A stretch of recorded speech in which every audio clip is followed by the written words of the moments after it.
अस्सलामु अलैकुम वरहमतुल्लाहि वबरकातुहू।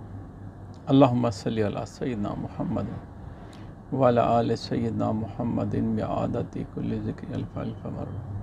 मेरे नबी अकरम सल्लल्लाहु अलैहि वसल्लम पे अरब दुरूद व सलाम, मुस्तफ़ा जान रहमत पे अरब दुरूद व सलाम। अल्लाह से राब्ता रखो, हर हाल में अपनी बातों में रब करीम का ज़िक्र करते रहो, उठते बैठते चलते फिरते हर वक़्त रब करीम का नाम। और अल्लाह के नबी अलैहिस्सलाम जब अर्श मौला पे तशरीफ़ लेके गए तो वहाँ देखा तो कुछ लोग नूर में लिपटे हुए थे। तो आप नबी की अलैहिस्सलाम ने हज़रत जिब्रील अमीन से दरियाफ़्त किया कि ये कौन लोग हैं, और अर्ज़ की या रसूलल्लाह सल्लल्लाहु अलैहि वसल्लम, ये आपकी उम्मत के लोग हैं। ये तीन काम करते थे। एक काम ये करते थे कि इनका दिल मस्जिदों के साथ लगा हुआ था। दूसरा, ये मस्जिद की सफाई का ख्याल रखते थे। और तीसरा, इनकी ज़ुबान हर वक्त अल्लाह और अल्लाह के रसूल के ज़िक्र से तर रहती थी।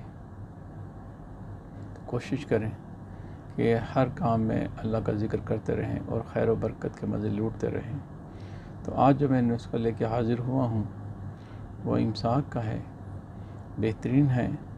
अल्लाह करीम ने इसमें बड़ी पावर रखी है, बड़ी शिफा रखी है।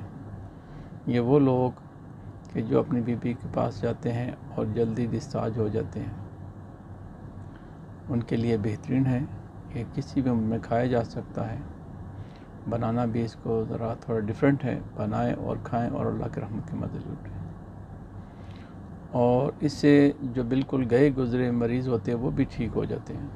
खुद भी खाएं और अपने पेशेंट को भी दें, तो इंशाअल्लाह खैर और बरकत होगी। इसका नुकसान भी कोई नहीं किसी तरह का भी। किक्कर के आप छाल ले लें 1 पाव, और किक्कर के फूल ले लें 1 पाव, और किक्कर की फली ले लें 1 पाव, और किक्कर के पत्ते ले लें 1 पाव, और बोड़ के फल ले लें आप 1 पाव, और बोड़ की दाढ़ी जो सफ़ेद होती है, आखिर पे जाके थोड़ी सफ़ेद हो जाती है, वो काट लेनी। सफ़ेद जो ब्राउन होती है वो नहीं लेनी है आपने, ठीक है। और इसमें बोड़ के पत्ते जो पीले होकर नीचे गिर जाते हैं वो ले लेने आपने, और फली अम्बलतास लेनी है। ये सारी चीज़ें आपने 1-1 पाव लेनी है, और इनको बारीक बारीक काट के बड़े से बर्तन में डालें और इसमें पानी डाल दें। पानी इतना डालें कि उससे ऊपर पानी चला जाए, जितनी चीज़ें डिप हो जाएं उसके ऊपर कोई 4-6 इंच पानी उसके ऊपर होना चाहिए जी। तो फिर इसको पकाना शुरू करें, आग पे रखें। जब ये पानी जो है वो खुश्क हो जाए, पानी वहाँ तक रह जाए जहाँ तक अब आपका मटेरियल नज़र आना शुरू हो जाए, ऊपर नज़र आना शुरू हो जाए, फिर इसकी आग बंद कर दें और इसको कपड़े में नितार लें।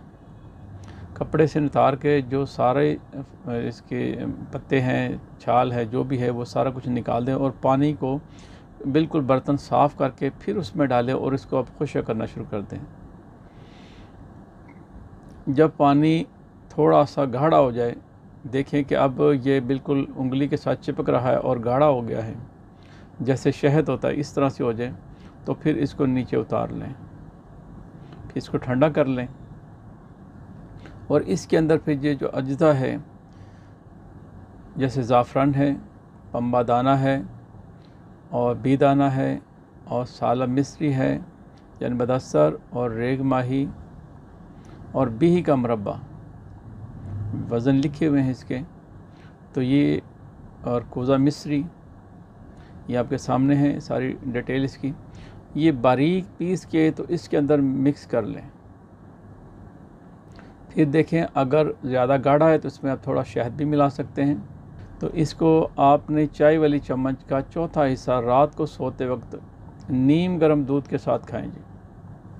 तो इंशाअल्लाह खैर व बरकत होगी और अल्लाह की रहमत के मज़े लूटें। और जब आपको शिफा हो तो प्यारे प्यारे आका अलैहिस्सलाम पे दुरूद व सलाम पढ़ें, और आप नबी की अलैहिस्सलाम के साथ मोहब्बत का इजहार करें, और अल्लाह से शिफा की दुआ मांगे। तो इंशाअल्लाह मज़ीद खैर व बरकत होगी।